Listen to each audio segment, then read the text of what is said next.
I'm with a very interesting person. His ancestor was the best friend of Muhammad, and he was the first caliph of the entire Muslim world. Is that right, Nasir Siddiki? That is absolutely right. That's quite a genealogy that you have. Yes, that's why the name Siddiq is synonymous with Abu Bakr Siddiq, the first caliph of the Muslim nation. So, out of curiosity, would most Muslims recognize your last name? Absolutely, absolutely. If I was to go to the Middle East, they would immediately recognize Nasir Siddiq. He's family from the Siddiqs. And speaking of family, he came from a very prosperous family, but he didn't do so bad himself. By 35, he was a millionaire. He had all the neatest cars and homes and everything Hollywood says they'll make you happy. But you know what? He developed a deadly disease. Tell me about that, Nasir. I got very sick, and it started off with blisters on the side of my neck. And by the morning, it had grown to blisters half inch in size on the side of my neck. This isn't supposed to happen to you. Everything. No. But of course, you were working about 18 hours a day, so your immune system was down -0. They rushed me to hospital. I had passed out twice that night. They rushed me to hospital, Toronto General Hospital in Toronto, Canada. In the emergency section, they diagnosed it as the worst case of shingles ever recorded in the history. I was in so much... But wait a second, I had shingles and I was in pain, but that wasn't, I couldn't die from it. Well, this one was from the top of my head all the way down here, all the way down the side of my face, this ear, this neck, this shoulder. They admitted me to hospital. The next morning, this ear was touching this shoulder. It was like a balloon. I looked like a leper, deformed on this side. And my immune system was not fighting back. Now, do you have a picture of that? Would you show us that? Yes, absolutely. This is what I look like in that hospital room. Blisters 1 inch in size, chickenpox, temperature 107.6, and brain damage. In this condition, with hypothermia, they left me to die. Well, the doctors actually came into the hospital, standing over your bed. Yes. They think you're out of it, you're sleeping. Yes. What did you hear them say? They examined me and they said that his immune system has shut down. This is spreading across his body. We can't do anything about the hypothermia because the brain had cooked itself, and they said I would probably be dead by the morning. In fact, Anita, they took her out of the room afterwards and explained to her that if I lived, this is someone that worked with you. Yes, my eye would be blind, my ear deaf, there's brain damage, this side of the face would be paralyzed, and if I lived, I would be a vegetable, but probably I will be dead by the morning.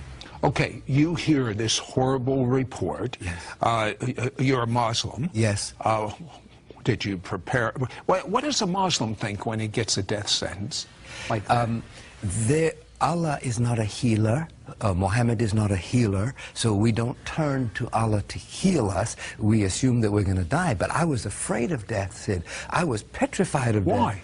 I didn't know what was on the other side, but I was afraid of it.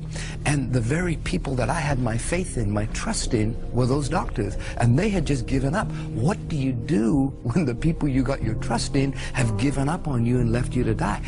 In fear, I cried out. I said, God, if you're real, don't let me die. That's what I cried out.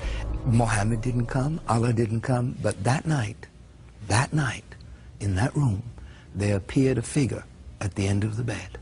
And this person... Well, wait a second. Had you ever seen something supernatural like this before in your entire life? Never. There's your first time? Yes. Okay. Now there's this figure. Yes. And are you scared? What's going on with it? No, not at all. I wasn't scared at all. In the middle of the night, I see this figure at the end of the bed, and it was the outline of a person with light radiating from them. I couldn't tell you the way the face looked, but all I could see was this outline of a person with light. Now, I knew it was Jesus. These people come to me and they say, but you're a Muslim. Muslims don't know Jesus. Oh, yes, they do. If you read the Quran, Jesus is mentioned many times as a good man, as a healer, as a prophet. Even his birth is mentioned, and that he healed people. But the main thing I understand about Islam they say God has no son. I mean, exactly look at the mosque when they have it right on top in Jerusalem. That's right. He has no son. Well, this person that appeared said two things. I'm the God of the Christians, and I'm the God of Abraham, Isaac, and Jacob. Wait a second. As a Muslim, isn't it Abraham, Ishmael, and Jacob? That's right. Ishmael was supposed to be the firstborn, right? Not Isaac, but that's not what this person said. Abraham, Isaac. So to me, it meant a whole lot. But even more astounding was that the next morning, the same doctors walked in and they said, we don't understand what's happened. It is a miracle. It has gone into remission. Instead of spreading, they are starting to decrease. Now, when they said that to you, what did you think? I said, look, I don't know what to tell you, but there was a Did you tell person. You told them? Oh, they're going to put you in a mental ward. I told them there was Jesus here and he healed me. And a Muslim saying that, they're going to put him away. They didn't believe me. And that became a test case in the city of Toronto. Why is this man alive? In fact, they said it's gone into remission so much, you can go home now.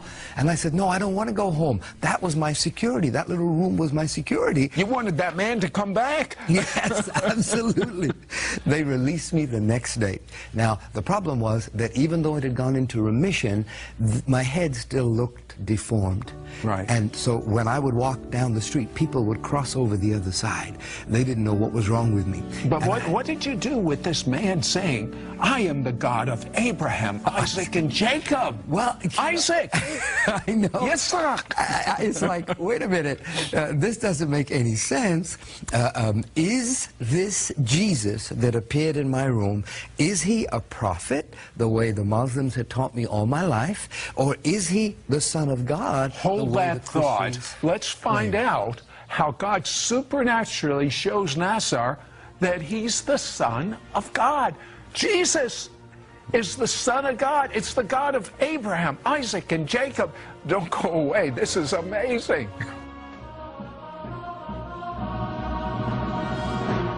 We'll be right back to It's Supernatural. Hello, Sid Roth here with Nasir Siddiki, and Nasir is a Muslim. He is literally dying, the worst case of shingles the hospital had ever seen.